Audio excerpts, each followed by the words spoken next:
মাধ্যমিক পরীক্ষার্থীদের জন্য কিছু ইম্পর্ট্যান্ট শর্ট কোশ্চেন নিয়ে এসেছি মাধ্যমিক ম্যাথ শর্ট থেকে। দেখো, tan θ = 0 হলে এর মধ্যে কোনটি সঠিক হবে? তো tan θ = 0, তো tan কত ডিগ্রির মান 0? tan হচ্ছে 0 ডিগ্রির মান 0, তাহলে θ কত হচ্ছে 0 ডিগ্রি। এবার আমাদের এর মধ্যে কোনটি খাটবে? আমরা প্রথমটা দিয়ে টেস্ট করলে মনে হয় প্রথমটা দিয়েই হবে। সাইন থিটা, থিটার মান যদি 0 বসে, তাহলে সাইন 0-র মান 0, তাহলে এটাই হচ্ছে অ্যান্সার। পরের কোশ্চেনটা, সাইন থিটা সমান কস থিটা হলে 2 থিটা এর মান কত হবে? তো এটা এখান থেকে আসতে হবে, sine theta by cos theta = 1। তো sine theta by cos theta সমান ট্যান থিটা আমরা জানি। তো ট্যান কত ডিগ্রির মান 1, ট্যান সমান ট্যান 45 ডিগ্রি, ট্যান 45 ডিগ্রির মান 1, তাই থিটা সমান কত হবে? 45 ডিগ্রি। এবার এখানে মানটা বসিয়ে দেই 2 থিটা, 2 ইন্টু থিটার মান 45 ডিগ্রি = কত হবে? 90 ডিগ্রি, তাহলে এটা অ্যান্সার হবে। Next question, sine theta minus cos theta সমান 0 হলে sec theta plus cosec theta সমান x হলে x এর মান কত হবে?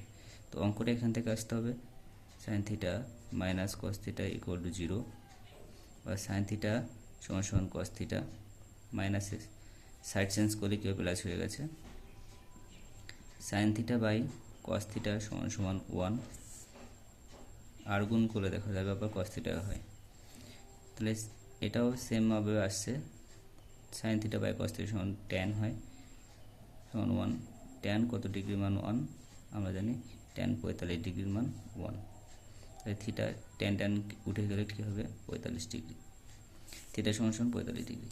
এবার এইখানে মানটা বসাতে হবে, সেক থিটার মান কত? 45 ডিগ্রি বসিয়ে দিলাম, প্লাস কোসেক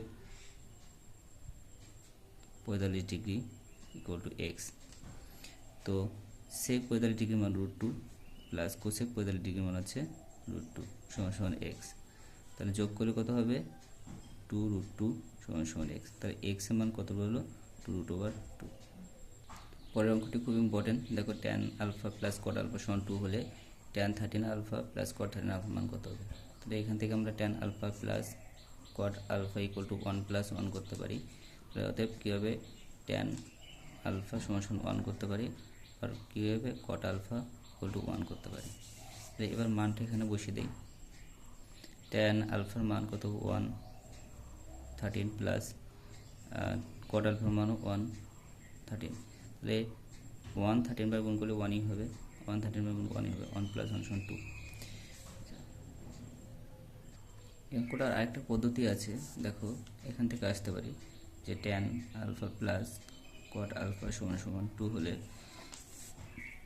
আমরা যে কোনো একটাই নিয়ে আসি, যেমন ট্যান আলফা, কট আলফাকে 1/tan আলফা নিয়ে আসলাম, তারপর এটাকে লসাগু করলাম, আর দুটোকেই ট্যান করবো না, দুটোকেই কট করবো, তাহলে ট্যান স্কোয়ার লসাগু করলে কি? ট্যান স্কোয়ার আলফা প্লাস 1 = 2, তাহলে tan square alpha plus 1 = 2 tan alpha, আর গুণ করলাম। এবার আমরা সব এক পাশে নিয়ে এসেছি, 2 ট্যান আলফা প্লাস 1 = 0। এটা যদি আমি a² - 2b ফর্মুলা আসি, তাহলে কী হবে? দেখো, a স্কোয়ার, এটাকে ট্যান স্কোয়ারকে ধরি, আমি ট্যানটাকে ধরি a, তাহলে ট্যান স্কোয়ার a মানে a² plus 2ab plus b², তার মানে আসছে কি? ট্যান -1 তার হোল স্কোয়ার = 0। স্কোয়ার 0-এর সাথে গুণ হয়ে গেলে কী হবে? তাহলে ট্যান আলফা = 0, ট্যান -0 - 1 = 0 হবে, ট্যান -1 আলফা 0, ট্যান আলফা = 1, তাহলে আলফা ট্যান কত ডিগ্রির মান 1 আমরা জানি। তো এখান থেকে মানটা এখানে বসিয়ে দিই, ট্যান আলফা সমান 1, এই মানটা যদি এখানে বসিয়ে দিই, আবার ট্যানের বিপরীত কি? 1/cot,